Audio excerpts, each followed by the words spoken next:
Welcome to Washington Policy Center's Washington Policy on the Go. It's part of our monthly virtual series where we interview research directors and provide you with information on the latest in state policy here at Washington Policy Center. During the legislative session, we conducted these events weekly. We're moving back to a monthly format, and this is the first of the monthly format.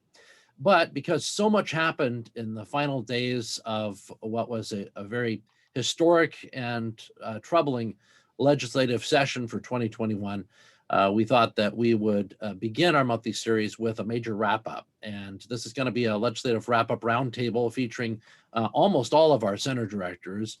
And we're going to go through starting with small business and transportation, and then education, agriculture, the environment, and then we'll close it up with Jason Mercier on the budget and some of the new taxes, including the new income tax, and what's going to happen there. My name's David Boze. I am the communications director for Washington Policy Center. I also want to alert you to this Friday. Be sure to pay special attention to your weekly email that you get from Washington Policy Center if you subscribe to our newsletter, which you should. It's a free newsletter. And we'll be making an announcement as to the identity of one of our keynote speakers for our Western Washington annual dinner. So be sure to watch your emails for that, and we'll be teasing that throughout the week on our social media channels. The format's going to be this. We'll start with each center director. I'll do a one-on-one for about 5 minutes, and then we'll move on to the next center director, and then we'll close it all off with about a half hour of your questions. So at any point, if you have a question, usually at the lower part of your screen, sometimes it's on the side, there's a Q&A logo. Enter your question there for any of the center directors, and we'll make sure that we ask it. So let's start with Mark Harmsworth, our Center for Small Business Director. And as a former legislator himself, Mark always has a unique perspective with what has been happening and what is happening with the legislature and policy.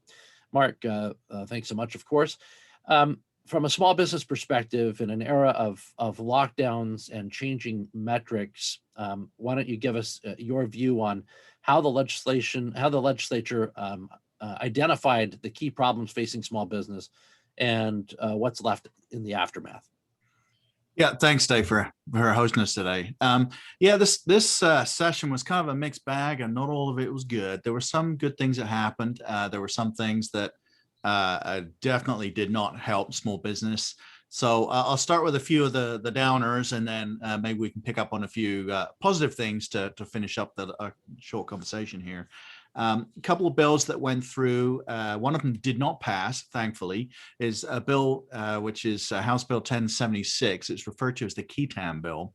This would have allowed a employee to file a suit on behalf of another employee over a perceived violation of some employment law, and bring the full force of the state through the Attorney General's office against the employer. That thankfully didn't pass. Very difficult for employers to deal with that sort of a situation, and would allow retaliatory behavior by employees that felt that the state had come in. So that bill thankfully died. However, they did pass Senate Bill 5355, which allows an employee to lien an employer against their personal assets without warning. So if they, for example, feel like they haven't received their wages according to what they've been promised by their employer, then they're able to file a lien against the employer's home and cars and so on until that is sorted out. And there's a presumption there that the employer is just guilty right out of the box. Couple others here, Senate Bill 5188, which is a small estate bank bill, which did not pass. That would have increased costs for taxpayers, but also competed with banks as well, small and large, community banks and larger banks, and just really wasn't necessary. But the big issue really was the unemployment taxes that we saw go through last year with the mismanagement, the Employment Security Department. We saw rates go where they were apparently going to go up around, we thought around 700%. One employer I spoke to, his rate was going to go up 3,500%, 3,500%. And it's just ridiculous. Now, they did pass a bill that's going to help with that. early in the session that dropped it down to about 1,000%. And then later in the session, they passed a subsequent bill that would actually remove the increases that were added because employers were laying people off because of the mandated layoffs that the governor had put in place. So we have kicked the can down the road. We've got some more work to do there.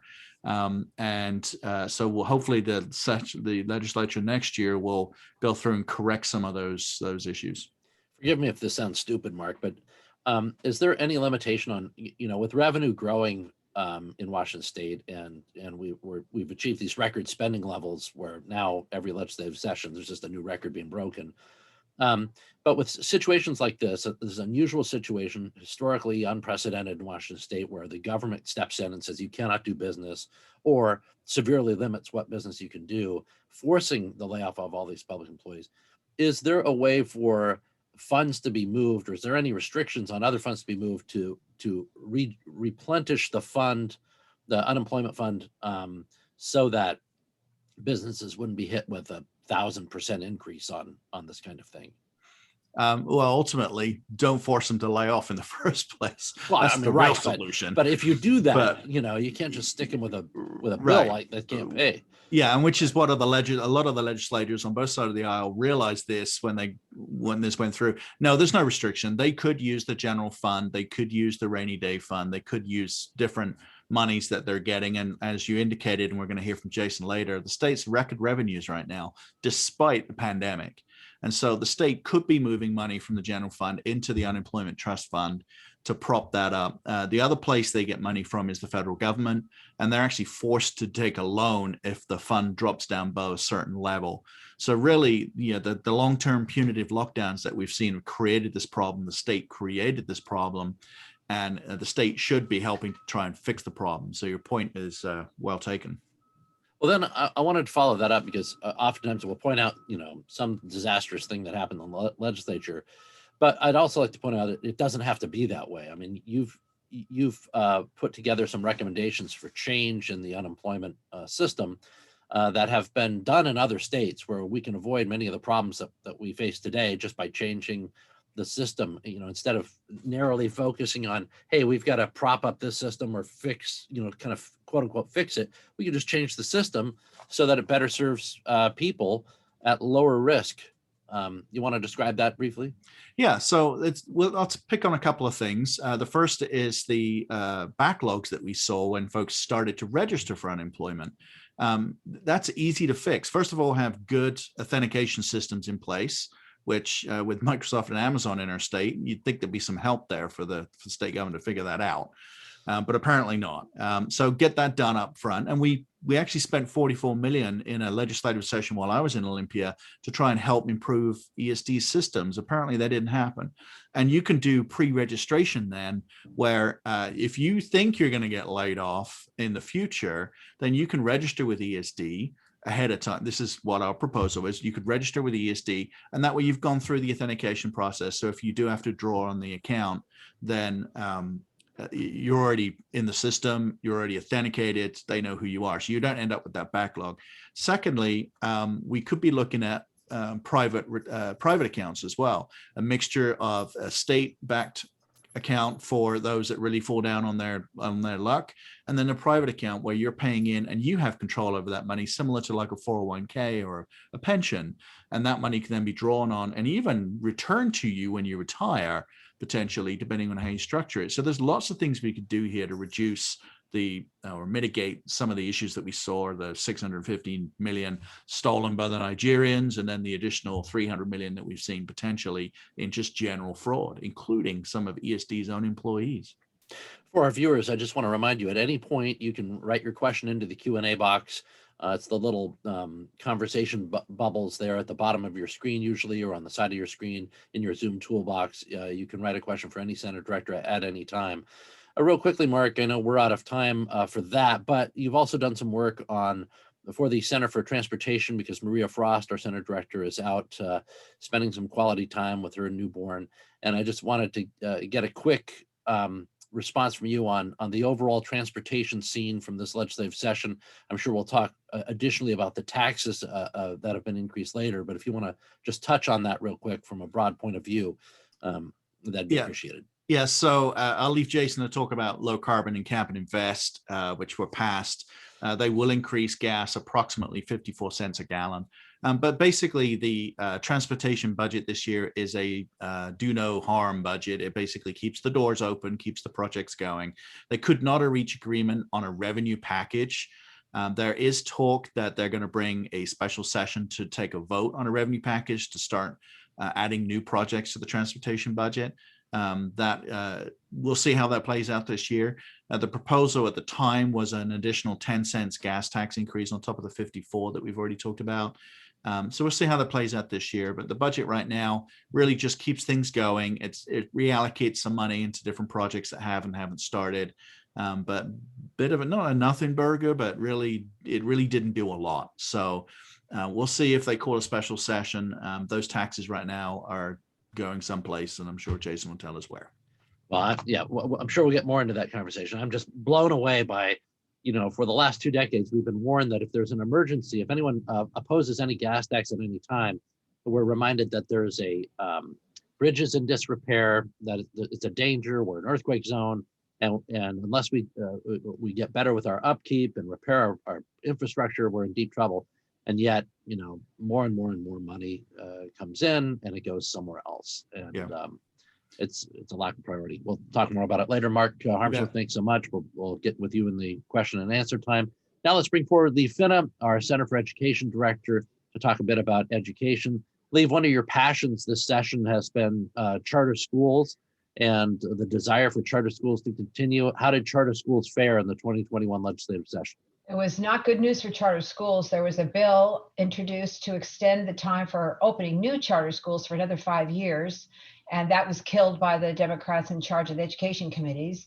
And there was an effort to give charter schools more equitable funding because charter schools don't get about $2,500 per student that traditional schools get. And charter schools are disproportionately serving low-income Black and Hispanic children, and it's completely unfair that they should be receiving less money just for having decided to attend a public charter school. And the Republicans had a budget proviso in the House budget that would have given charter schools another $1,550 per student, but the Democrats killed it in the final version of the budget. So it was a bad session for charter schools. We have 19 charter schools now. Voters wanted at least 40. We're not going to get 40 charter schools, and now they are going to maintain the discrimination against charter schools in funding, and so this will put the remaining charter schools at risk of closing for lack of financial support. Now, it's important, I guess, to give people some context because so many get informed by cultural media or other national news stories where there's talk of there's chronically talk of an underfunded education system. And in Washington State, we've almost doubled our education spending in the last, how long, Lee? 10 years. In the last 10 years, we've doubled our education spending. We're now with the current new budget just passed, we are spending on average $17,300 per student. So we added another $1.09 billion in state funding and an unprecedented additional $2 billion, about $2 billion extra federal dollars for COVID relief to open the schools. And so here we have an astronomical amount of money the schools are getting. They are awash in cash. They won't know what to do with the money. The irony here is that we're pouring money into a system of public schools that at the beginning of the session, let's remember, were closed to in-person instruction. In January, when the session started, Washington State was, most of the children in Washington, most of the 1 million students in Washington State were only getting virtual remote instruction, which everyone says is a disaster for children. And that was one of the positive things, influences Washington Policy Center had on the session, because I found out in about February when other states were reopening after the COVID spike in the winter, many states reopened their schools to in-person instruction in January and February, and Washington State was 47th in the nation because we were not reopening our schools. And that provided some pressure, I like to think, along with all the parents that were pulling their hair out, collectively, and overwhelming the legislature and the governor with demands to reopen the schools, that the governor finally declared a mental health emergency, and in March, a mental health emergency because of the hurt that closed schools was inflicting on our children in our schools. It increased suicide rates, much increased all kinds of mental health problems increased due to the fact that the children were being, held captive in their homes, getting only remote learning. And so the governor in March declared a mental health emergency, required the schools to open in April, so that by April 15th, the elementary schools were supposed to open, and by April 19th, the middle and high schools were still supposed to open. And mind you, Dave, opening is a term that is open for a great interpretation, because here in Seattle, that means the kids are getting the bare minimum, which is 10 hours of in-person instruction a week, 2 hours a day. Can you imagine that? People are. Anyway. One of the things I saw you bring up in a post was that in some cases, the in-person instruction, it sounds like while students are going back into the schools, some of the teachers were staying at home and then having, they used to be teaching in front of an empty class via video. Now the class is full, but the teacher's desk is empty because they're teaching from home. Is that still accurate? Yes, that's still accurate. What the kids are calling it Zoom school. These kids that went back to school, middle school and high school students back on April 19th, many of them discovered that their teacher was still absent. The kids were in the classroom together, but the teacher was only appearing through the Zoom technology, because the union, in that 1 month period of time between the governor's order in March and the reopening of the schools, the union negotiated for secondary teachers. Some 20% of secondary teachers declared they were not going to go back because of whatever concerns. And so that's the case in many of these districts. The secondary, the high school teachers, a certain percentage of them are not in school. They're providing lessons again over Zoom, after hearing from the governor and the superintendent of public instruction how important it was for children to have in-person contact and support and encouragement from their teachers. This is what we get. Well, we didn't have Zoom when I was a kid, but I do remember we had films, and you never learned as much when the teacher left the room. Let me just leave it at that. Everybody knew what that was about. Everybody knew what that was about.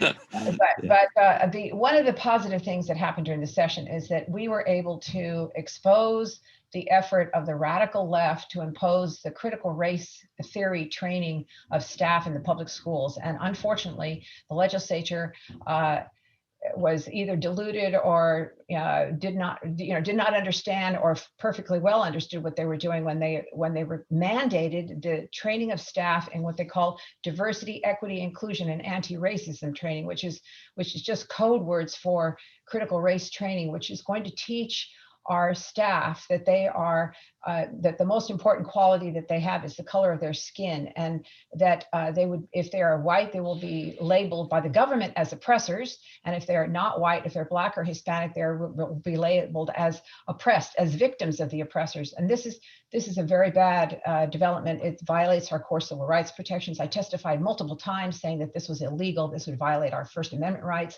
and the legislative committees ignored what I was saying and other people were saying. And now it's official state policy of Washington. It's official state policy to divide people on the basis of race. And I think we help bring this discussion to the forefront, and we'll see what happens from here on in. I'm sure that this topic will come up in the Q&A section coming up as well. Lee, Finne, thanks so much. We'll see you during the Q&A in about 15 minutes here. Okay, great.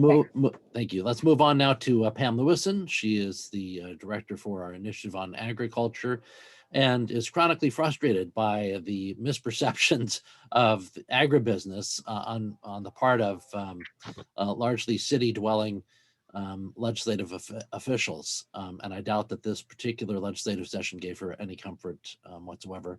Pam, there was a lot of challenges to farmers moving into the session. One of the big ones was a case that was seemingly was going to require retroactive pay, so-called, for farmers, dairy farmers that were following a precedent that had been set for the last 40 years or so.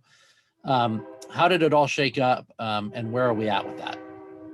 So the suit you're referring to is Martinez Cuevas versus the Geruders brothers. And funnily enough, that case was settled out of court during the legislative session.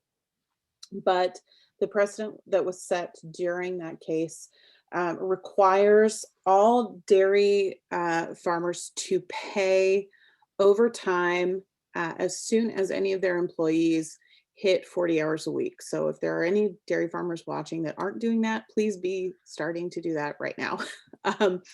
And that was effective November 5th of 2020, so last year. And as a result of that, there was a bill that was floated, Senate Bill 5172, seeking to protect farmers, including dairymen, from having to pay any sort of retroactive pay as it relates to farm work. So in the Martinez-Cuevas case, the plaintiffs in that case sought to have back pay applied in the settlement. And looking at that case, these were workers that were paid. At no point were they not paid. And so to have any sort of retroactive payment applied would have been a little bit, I don't want to say frivolous, but it would have certainly been unnecessary. So Senator King was the prime sponsor on that bill, and he saw the need for some sort of protection for all employers in the ag community moving forward. That bill is actually being signed today in Yakima by the governor. And as a result of many, many months of negotiation, the way that bill has sort of settled out, farmers will begin paying overtime pay to all ag workers beginning January 1st of next year at 55 hours a week. And then it will incrementally work its way backward. So 55 hours a week next year, 48 hours the week or the year after that, and then 40 hours the week after that. Or the year after that, excuse me. And in return, farm workers will not be eligible to sue their employers for any sort of back pay. The downside to this piece of legislation is that there is no recognition anywhere in the bill of the seasonal nature of farm work. That's what I was going to bring up is people will say, well, why not treat agriculture like every other business? What's your problem? Why do you want to pick on the little guy? And you're pointing out that farm workers, more than just about anybody else, have these incredibly short bursts of seasonal activity, and right. then followed by a big lull. The people who are most going to be victimized by this piece of legislation are, in fact, farm workers, because their hours or wages or both are going to have to be shortened during those outside of peak times to save that money for those really long hours or seasonal peaks, so that their employers can continue to pay them. Because those overtime hours in Washington state, we pay an average of $17 an hour for farm workers. So when you start talking about time and a half, you're talking about $25.50 an hour. And that gets extraordinarily expensive very quickly when you look at the number of people we're talking about on a payroll for particularly fruit producers or some of our larger farms. Now, one of the challenges I think agriculture has in general is that people look at it and they say, oh, it doesn't apply to me. I get my food from the store, and I'm oversimplifying it. But one of the interesting things about agriculture is the enormity of the influence it has on our overall economy in Washington state. I mean, it is a big player. Can you just briefly hit on that for those in the audience who might not be familiar with just how important agriculture is to Washington state's economy? So right behind software providers like Microsoft and aerospace like Boeing is agriculture. So we are third as an economic driver in Washington state. So with Boeing's exit, you may see ag move into second place in that economic spot. And what we're talking about here is approximately 164,000 people who are employed in agriculture directly, and that doesn't include the indirect work in agriculture. And when I say indirect, I'm talking about people who work in banks or who do marketing, shipping, people like me who both work directly in agriculture on our farm, but also do work for Washington Policy Center as an ag policy analyst. So there's a lot of people who have an indirect touch in ag as well. Is there any other piece of legislation, good or bad, that you'd like to brief us on very quickly? I'd really like to very quickly touch on House Bill 1168. It's a good piece of proactive legislation that will hopefully clear up our smoke over the summer. It's a proactive approach to wildfire management that integrates all of the things that we sort of keep talking about in terms of opening up grazing, helping people learn how to better manage things like fuel loads in their homes and in their sort of general environs, and also really encourages folks to be aware of what wildfire season really means and how to approach it differently than we have in the past.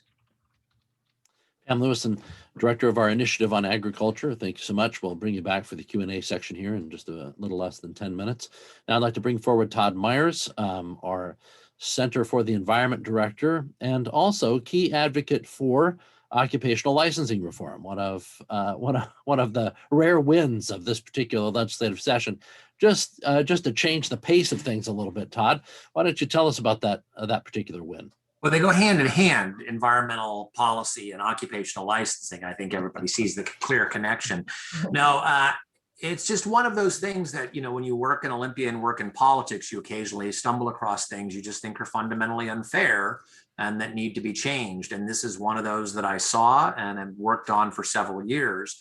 And occupational licensing basically is that for a large number of jobs, you have to get a license from the government to do that job. And the government sets those standards, and often cases very onerous standards, hundreds, thousands of hours, thousands of dollars to qualify to do a job. And often the people who need these licenses are the people who they don't have a job. They don't have a lot of money lying around and time to spend that. They need to feed their family and other things like that. So it seemed like a fundamentally unfair situation. Washington State actually is the worst for requiring occupational licenses for working class and low income people. So we focused on a number of areas this year. The one that was successful is that people with a criminal record, people who are getting out of jail who want to get a job that requires a license. Previously, there's some jobs that they are locked out of. So, you know, if you've were burgling houses, you can't get a realtor's license, but there are other jobs that you can. And so we wanted to make it clear that if you wanted to get a job, you know, that you were eligible for it. Previously, if you wanted to get a job, you had to do the training, and then Department of Licensing would tell you whether you had wasted your time or not. We shifted that to now that you could get it immediately. And even the bill that was, as it was originally written, working with the Department of Licensing, gave the department 6 months to respond. So you'd have to wait 6 months. We changed that with the help of Senator Hasagawa to 2 months. And so now people, rather than wondering and waiting and looking around and saying, well, maybe I have to go back into the life I was trying to lead because that's the only way I can get money, they have an opportunity to start a new job. So that was a big win. What about the environment? And one of the things that you've pointed out is, you know, salmon, for all the talk, and there's been a ton of talk over the last decade and a half or 2 decades, well, as long as I can remember, really, about, you know, save the salmon, save the orca. Salmon, you know, basically took a backseat to, you know, once again, record spending levels, record revenue. And you point out that that there's all kinds of proof that salmon are not truly a priority in Washington State. Yeah, so the capital budget is the place where most of the projects for salmon recovery are funded. they received a 7.5% increase in funding this year in the capital budget, various projects for salmon recovery.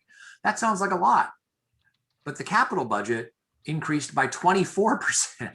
So as a percentage of spending, it fell from about 3.4% to under 3%. So we still got more money, which is good, but it's just not a priority. I mean, so for all of the talk about salmon recovery being a priority in Chinook and everything, and all the focus on doing giant, expensive, destructive things like tearing down the dams, doing the simple things like simply spending the same percentage this time as you did last time, that's not important. And what's so interesting is we just 2 years ago, we went through this situation with the Orca. The #1 recommendation out of the governor's Orca Recovery Task Force was restore salmon habitat and help Chinook. They called it an urgent priority. It was the most urgent priority was to help recover Chinook salmon. And here we are less than 2 years later, and the budget doesn't reflect that. The budget reflects the priorities of the legislators and the governor, and clearly it's not one of their priorities. And I just want to point out, and you can correct me if I'm wrong, Todd, but the impression that I get is we keep talking about how important they are. It's good that you point out the overall level of funding goes up, but we also start with, and this has been going on for a long time, that, you know, we've been woefully underfunding the salmon habitat recovery efforts. And you've pointed out in your work a number of times that there's all kinds of smaller projects that would have an immediate benefit to salmon survival that just lack basic funding. So, you know, when you point out that it was already at a basically universally decried low amount for the amount that it's costing, you know, there's court cases, there's other things, there's challenges, there's treaty rights with Native American tribes to consider. And, you know, there's these simple things that could be done if there was a priority. And, you know, again, it's just not there. So that's right. Very frustrating. One of the things you mentioned, court cases. One of the things is Washington State is under a court order to remove fish blockages on streams, culverts, and things like that. The funding for the Brian Abbott Fish Passage Barrier Board, which is that's their main job, increased by 1%. The overall budget increased 24%. We are under a federal court order, and it only increased 1%. Now, I want to be clear. My position is not that we just need to throw more money at it. We Right. need to do a lot more than that. In fact, there was a piece of legislation that would have reduced the amount of bureaucracy and permitting to get things done so that we can spend, so that even if we spend the same amount of money, we can get more salmon recovery, more projects. I definitely believe that there is a lot of things that we can do to make us more efficient in the way that we fund salmon recovery and get more bang for the buck so that we're not just going to the taxpayers again and again and again for more money. But it is clear that there are things that we should do. And the contrast between what politicians say and then what they do in the budget is pretty stark. I'll give you one other example, which is that at the recent Salmon Recovery Conference, Washington State does a Salmon Recovery Conference every year, there was a survey of experts saying, what do we need to do? What's the top thing to do to restore salmon, not just in Puget Sound, but across the state? And it was reduced threat of seals and sea lions. Well, nobody wants to talk about seals and sea lions because they eat a lot of salmon, but they're also cute and furry. But I mean, that was literally the #1 thing when you ask scientists. Mm-hmm. So there are things we can do that don't cost a lot of money that have an immediate impact that we need to do more of. And interestingly, there's bipartisan support for that. We just need the courage of people to focus on those things. So, but it is clearly, when push comes to shove and when politicians are asked to do the things that are necessary to help recover salmon, they won't do them. Well, yeah, and one of the frustrations there, as you point out, is there are so many advocates of tearing down the Lower Snake River dams, you know, getting rid of a renewable, clean source of important energy for a state that's already projected to have energy deficiencies. And they'd spend money for, what was it, 100 years or 300 years? How many hundreds of years of salmon recovery money? More than 300 years. 300 years of salmon recovery money in the name of saving the salmon. I mean, there's that just, to me, that illustrates the craziness of the policy. And I'm sure we'll get into the low carbon fuel standard and the carbon tax. In fact, just address that very quickly before we get to Jason, so we can get to the Q&A here. So yeah, we passed two giant climate policies this year in the final hours. One is what's called cap and trade, which takes effect in 2023 and affects all energy. It'll add about 18 cents a gallon in 2023, and it'll go up from there. About not quite $400 for an average family with 2 cars in Spokane, and about $350 in Seattle. And then the low carbon fuel standard, which actually starts fairly low, 1 to 2 cents a gallon in 2023. So the two of those are about 20 cents a gallon 2 years from now. And we get nothing on roads for either of those, right? None of that money goes to roads or helping people who actually drive. But both of them go up. And so by 2030, you will see the cumulative cost of those go over 50 cents a gallon. And again, none of that helps roads. So we're facing a very big increase in gas and energy costs in the near future. It's amazing. Well, thanks, Todd. See you in a couple of minutes for the Q&A section. Now we'll turn to Jason Mercier. And Jason, you've been a featured presenter just about everywhere in this legislative session, because one of the big questions has been on new taxes, and specifically an income tax. The legislature passed the income tax, the governor signed the income tax. What's next? Yeah, so Dave, a few weeks ago, Washington was part of a very exclusive, important club. So important that the Department of Commerce used to say being a member of this club put us at a tremendous competitive advantage. And that club was being one of 9 states without a capital gains income tax, and one of 7 states without any type of income tax. We can't claim that anymore. With what the legislature did with Senate Bill 5096 and when the governor signed it, we're no longer part of the no income tax club. Now, hopefully, though, that notorious distinction will be short-lived, because lawsuits have already been filed to try to strike down this unconstitutional income tax. And Jason, how many times have we voted on an income tax of this kind? Because I know that there are some different numbers floating around out there. And then also, how many years of precedent have we had in terms of defining property in this way, so that in Washington State, a progressive so-called income or graduated income tax is illegal here? It's just been a few times, Dave. We have only, as citizens, voted down an income tax 10 straight times. 10 times by almost 2-to-1 margins, we have said no. And 6 of those were constitutional amendments. And the reason why they were constitutional amendments is something that the voters did in 1930. In 1930, the voters adopted the 14th Amendment. And that added to our Constitution the definition of property that you're not going to find in any other state constitution.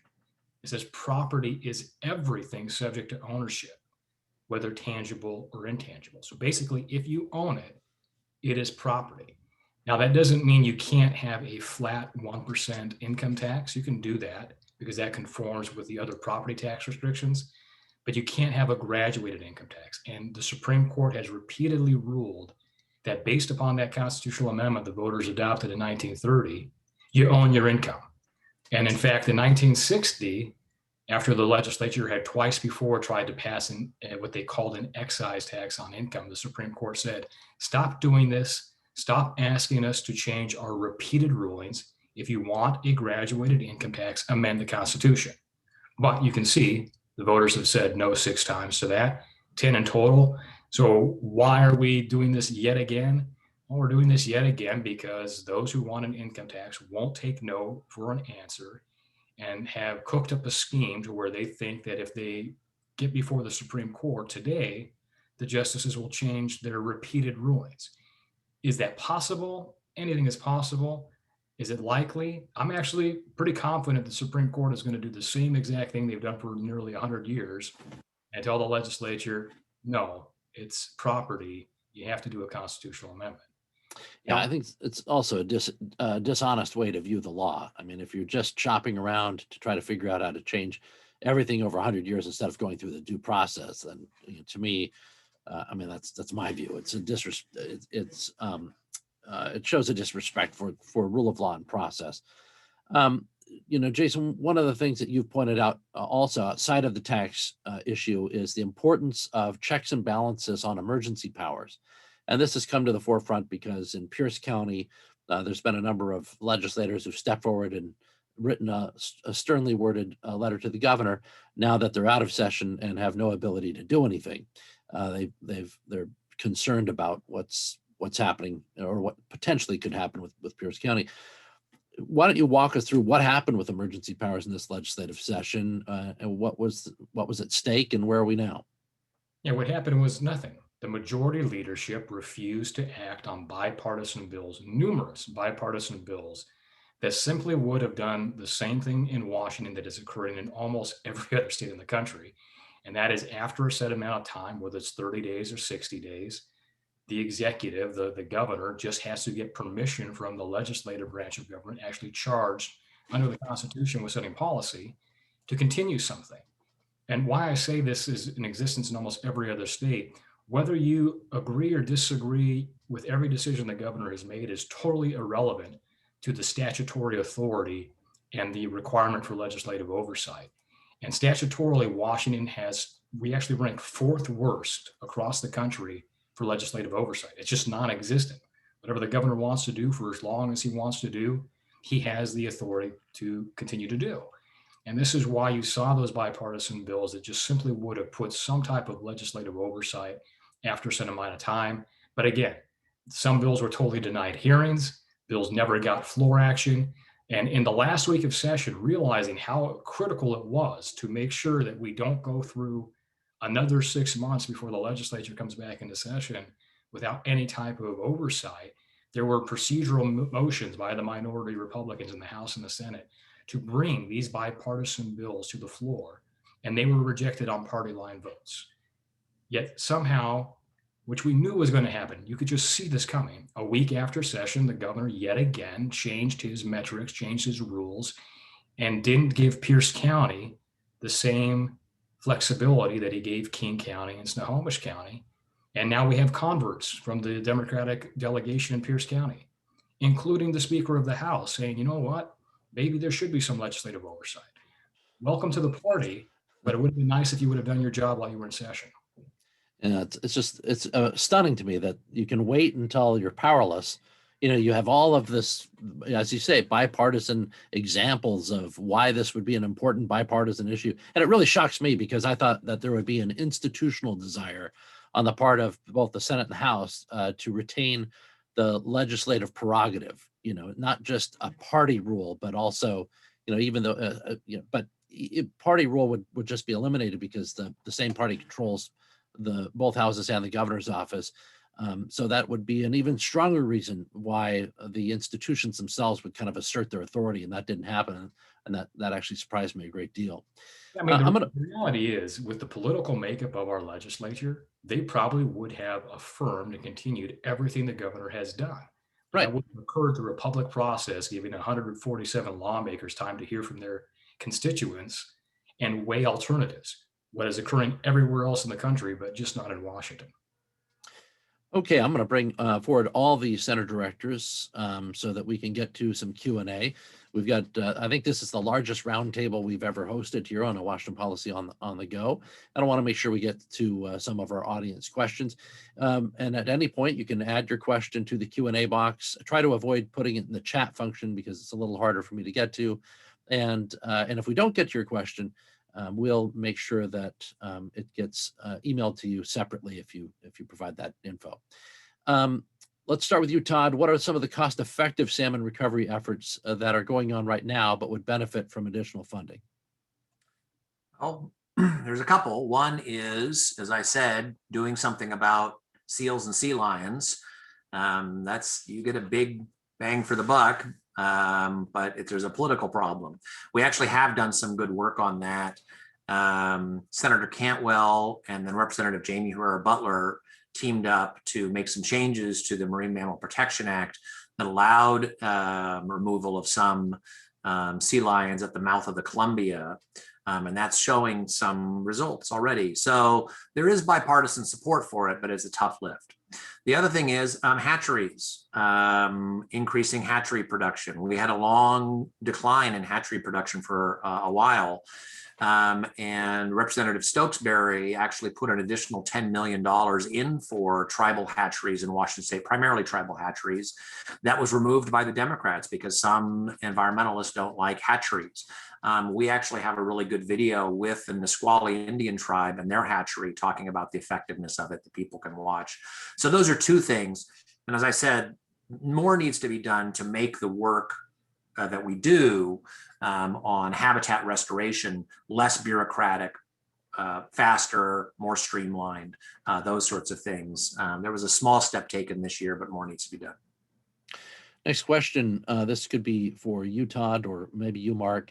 The gas tax increase that was originally in the transportation budget was not included in the final bill. Is that right? That's correct. Yeah, the proposal was approximately 10 cents, just under 10 cents was just a straight up gas tax increase. And that was going to go towards bonding new projects for the transportation budgets. Those projects weren't added, the gas tax wasn't added. And I think that's what they're looking at doing. Come back a special session to add that approximately 10 cents in there. So there's an interesting angle to that, which is that both the cap and trade and the low carbon fuel standard have a clause in there that says that that enforcement of those are contingent on the passage of an at least 5 cent a gallon gas tax increase for transportation, because the concern is that the high cost of those two bills would crowd out funding for transportation improvements. The governor, however, has indicated that he may go ahead and use his line item veto to veto out that subsection. That's probably illegal, but the governor has done it before. So when he signs those two bills, the climate bills, we'll see whether he leaves that connection intact. That was part of what that was called the grand bargain to get those bills passed. And the governor may go ahead and blow up that grand bargain. He's done it before. Leave, this question's for you. Can you address Governor Inslee's passage of critical race theory training requirements for staff in public schools and what we might expect in terms of this becoming a student requirement? Well, it's right now, the governor has passed these laws, and these laws require training of school staff, but these ideas are being woven into the curriculum that will be being delivered to students. Right now, the Office of Superintendent of Public Instruction is weaving these ideas into the English language standards, the history standards, even the math standards. In Seattle, math has been called racist, right? 2 + 2 is racist somehow. So this is coming right at our students, unfortunately. That's just a fact of the matter. That's the answer to the question. Pam, next question for you. Do you think that we've reached a turning point in Washington state in terms of the approach to agriculture? Is agriculture on its way out like Boeing? I hope not. I don't know if I have an answer to that. I think that there are a great many farmers in the state who are tied to their land, and the fact is that it's difficult to ask people who are invested in something that you cannot move, like a physical piece of property. But it is becoming increasingly difficult to farm in Washington. So people with livestock, it's different. You can theoretically, put your livestock on a truck and move them to a location somewhere else. But for people who are traditional food producers, in the sense of having trees or crops of another sort, you have to decide whether you want to continue to try to survive in the current political climate, knowing that at some point it will likely turn to be more favorable, or or sell your land and do something else. And that's a really difficult choice to make when it's very likely the only thing you've ever done your entire life. Next question for Jason. Is there a way to get the income tax declared a federal or interstate issue? So a couple of thoughts on it. As far as it being an unconstitutional income tax, that is strictly a state constitutional interpretation, which is why when the people say, hey, the Supreme Court's rulings are outdated based on what's happened in other states, that's irrelevant. It's based on our Constitution. That said, if this truly was an excise tax, and you just can't read the bill and find it that, there is a potential claim to be made that it might violate the Commerce Clause because you're taxing a transaction for property in a different state that has no nexus to Washington.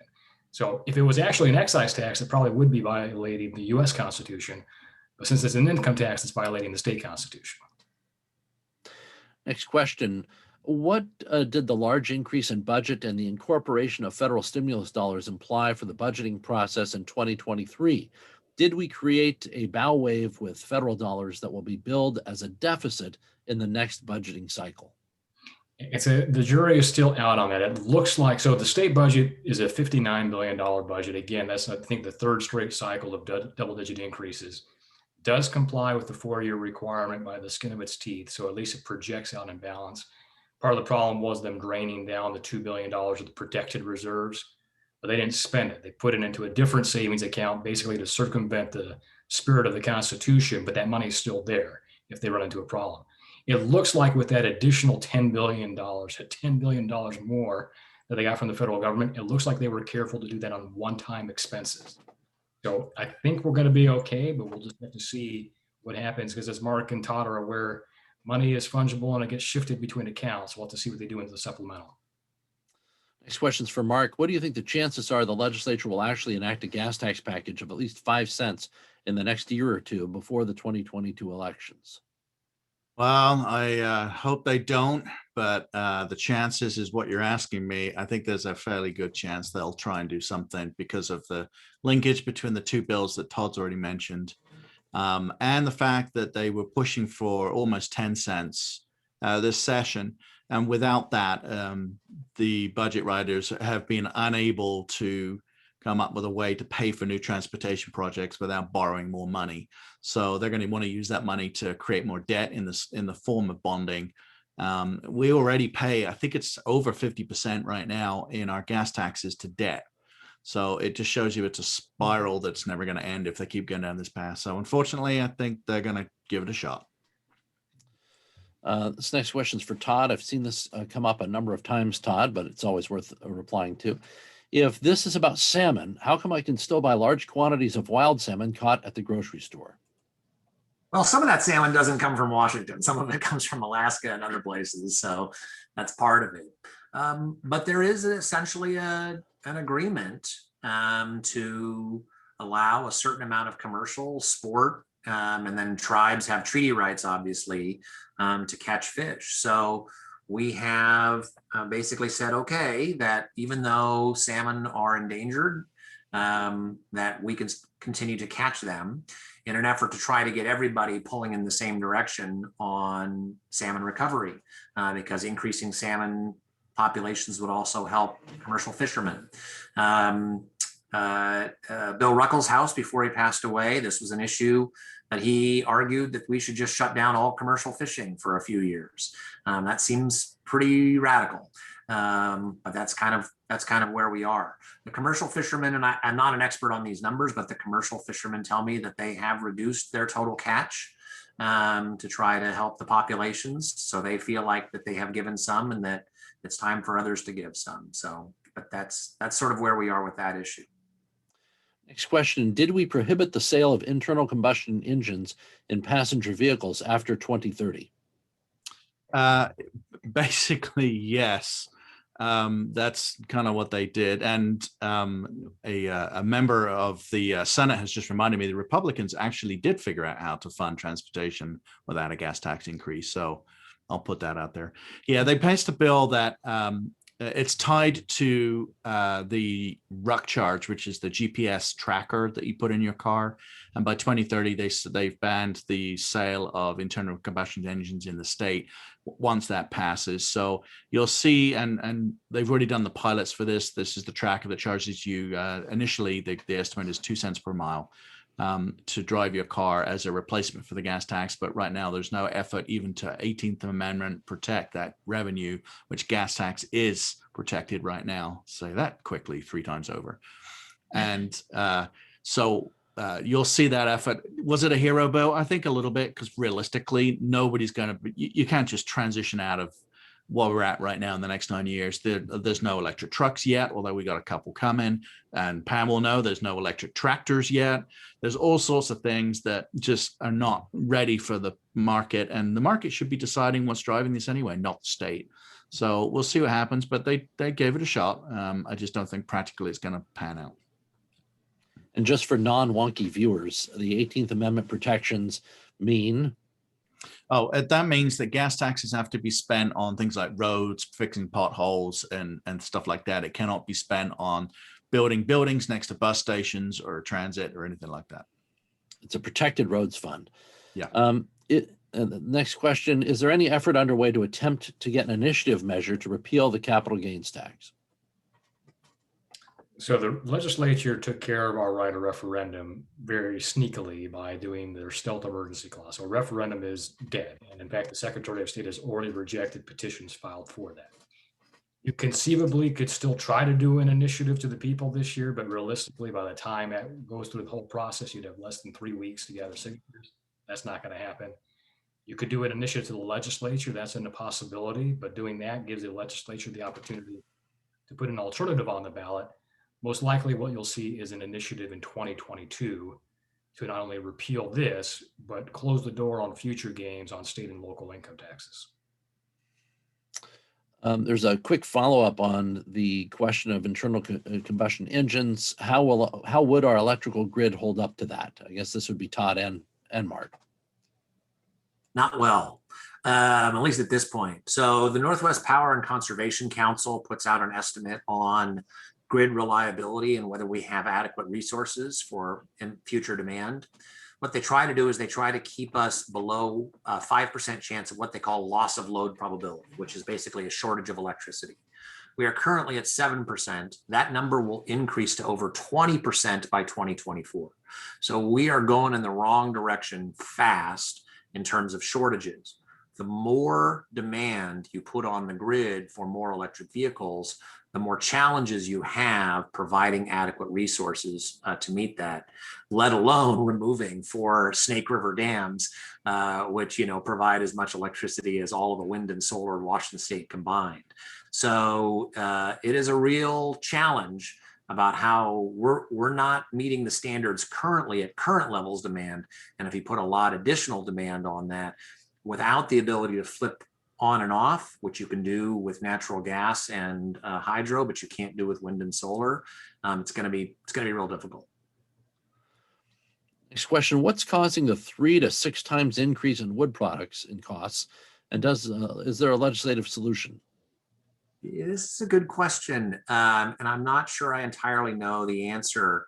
I think there's a variety of things. What I have heard mostly is that it is continuing logistical problems coming out of the COVID shutdowns from last year. Lack of harvesting, difficulty in moving, things like that. Pam is nodding her head. So since she's in the ag and forestry sector, maybe she has something to add as well. So there's been a lot of shipping shutdowns, and they are also still, normally mills run in 3-shift cycles. And because of COVID, they are only running 2 shifts. So you have 2/3 of your workforce instead of the full shift. So there's a lot of lumber that's not being milled. And as a result, there's a backup and a shortage with a lot of the milling that's going on.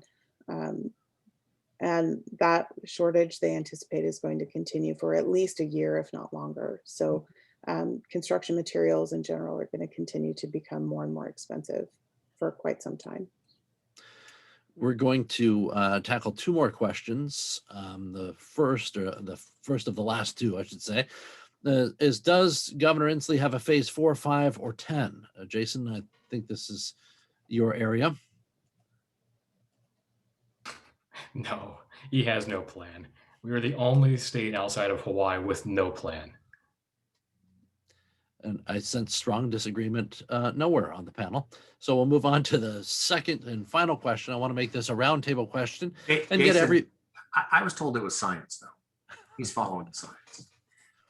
Yeah, I'd like to remind viewers that Todd does have an earlier blog where the governor said that there was no better environmental policy than the ones he was proposing. And Todd does have a blog up to show a way to get better environmental results at a much reduced cost to taxpayers, to consumers. But apparently the governor disagreed with your plan there, Todd. Yeah, the governor says a lot of things. So, all right. So this is the final question. I want everybody to have a chance to answer. I'm going to go in this order: Mark, Leave, Pam, Todd, Jason. Same order of our appearance. So, Mark, we'll start with you.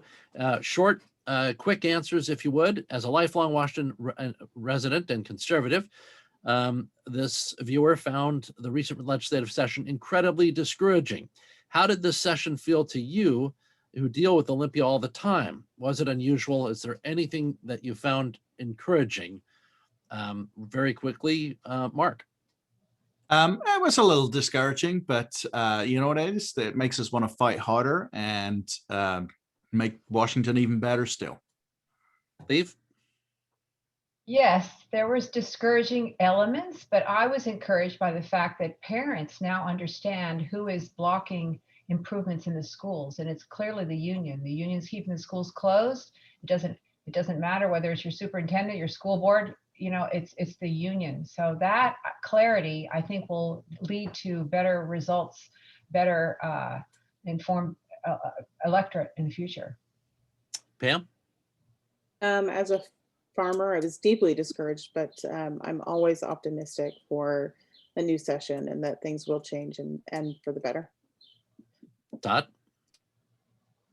Well, as I started, I was encouraged by the improvements in occupational licensing, and I actually think that we made some friends to do some additional improvements in that area to remove regulatory barriers for low-income folks. So I think that's really positive.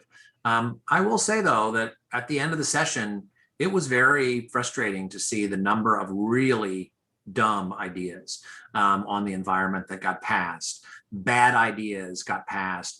Good things didn't. Voters need to be very frustrated. And it's not just about the cost. It's not just about the cost to your pocketbook. It is that we're doing a lot of really wasteful and foolish things that don't help the environment, but do help special interests. So I think we should be encouraged in some areas, but I think we should be really upset at the way the government is managing the environment. Todd. I think it's my turn. Todd isn't going to speak twice. I'm sorry, Jason. I was still thinking of Todd. I mean, we knew this was You guys going. have the same haircut, so sometimes I get confused. If you didn't have the beard, how would I know?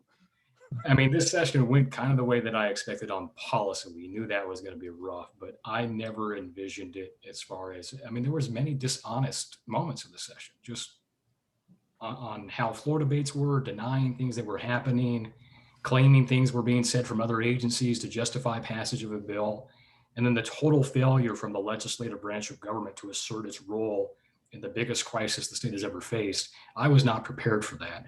But the silver lining is you will not get a striking or contrast to ways the state could be run heading into the November 2022 election. Well, I want to thank each of you for participating. As always, great answers. If your question as a viewer was not answered, one of these fine center directors will no doubt be getting back to you with an answer. We'll try and provide them with those questions so they can respond to you directly, or better yet, post it as a blog post so that everybody out there with the same question could have that same response.